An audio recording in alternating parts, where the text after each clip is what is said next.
मी आपल्याला सांगतो दादा, बाप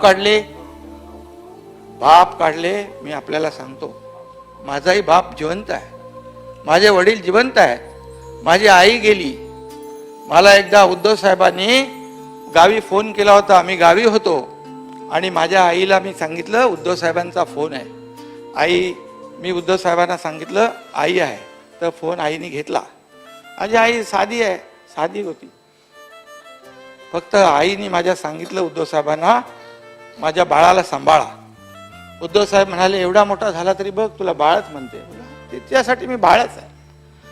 माझे वडील खूप कष्ट करून पुढे आले, कष्ट करून मला त्यांनी इथपर्यंत आणले, त्यांचे आशीर्वाद आहेत. पण आपल्याला मी सांगतो, मी जेव्हा घरी जायचो तेव्हा माझे वडील आई झोपलेली असायची.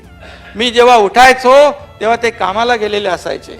हे कधी आम्ही महिन्यातून 15 दिवसातून कधीतरी भेटलो तर भेटलो.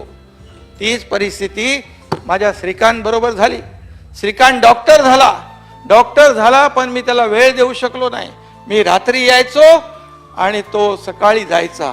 मी उठायच्या आधी तो जायचा. दादा, कधीही मी तर बाप म्हणून कधी वेळ देऊ शकलो नाही त्याला. ही वस्तुस्थिती आहे. मी संघटनेला वेळ दिला, मी शिवसेनेला वेळ दिला, मी शिवसैनिक हेच माझं कुटुंब मानलं.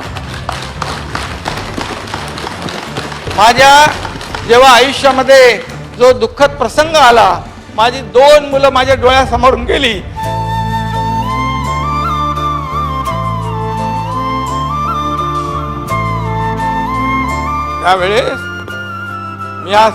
त्यावेळेस मला आधार दिला आनंद दिघे साहेबांनी मला आधार दिला. माझं कुटुंब उद्ध्वस्त झालं होतं. कशासाठी जगायचं, कोणासाठी जगायचं?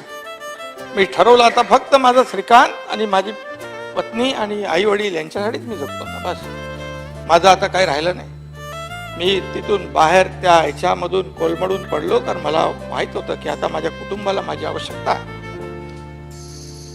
मी साहेब माझ्याकडे एकदा, 2दा, 3दा, 5 वेळा आले दिघे साहेब घरी. साहेबांना मी सांगितलं आता मला शक्य नाही, मी नाही उभा राहू शकत, मी तुम्हाला तुमच्या संघटनेला न्याय देऊ शकत नाही. मला त्यांनी एक दिवस रात्री टेंबी नाक्यावर बोलवलं, माझ्या खांद्यावर हात टाकला. एकनाथ, तू नाही म्हणू नकोस, तुला आता हे दुःख पचवावंच लागेल. तुझ्या डोळ्यातले अश्रू तुला पुसावे लागतील आणि दुसऱ्याच्या डोळ्यातले अश्रू तुला पुसावे लागतील. दुसऱ्याच्या डोळ्यातले अश्रू येऊ नयेत याचा प्रयत्न तुला करावा लागेल. तू आता स्वतःसाठी नाही तर समाजासाठी तुला जगायचं. मी साहेबांना म्हणलो आता परिस्थितीत नाही आहे.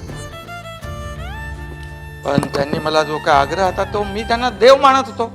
बाळासाहेब आणि दिघे साहेब हे माझं दैवत होतं आणि मी त्यांना नाही म्हणू शकलो नाही. आणि मला त्यांनी सभागृह नेता बनवलं. राजन विचारे सभागृह नेता होता, त्याला सांगितलं एकनाथ शिंदेला सभागृह नेता बनवतोय. आणि त्यांनी सभागृह नेता केल्यानंतर मी मागे वळून पाहिलं नाही. मी दिवस रात्र एक केले.